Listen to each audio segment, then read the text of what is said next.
তুমি এখানে? রূপ আমাকে বিয়েতে দাওয়াত দিয়েছে তো। কি? তোমাকে দাওয়াত দিয়েছে? ওর সাথে এসো। রূপ, তুই ওকে তোর বিয়েতে দাওয়াত দিয়েছিস কেন? কোনো সমস্যা? ওকে তুই চিনিস না, সমস্যাটা এবার শুরু হবে দেখিস।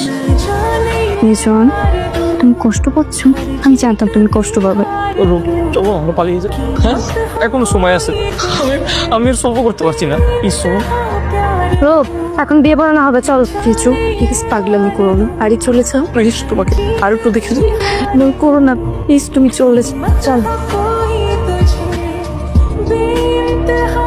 ধানমন্ডি নিবাসী মোস্তফা জব্বারের একমাত্র ছেলে মোহাম্মদ সাইমন ফাহাদের সহিত 20 লক্ষ টাকা দেনমোহর ধার্য করিয়া তোমাকে বিয়ে করতে এসেছে। তুমি কি কবুল? আলহামদুলিল্লাহ কবুল।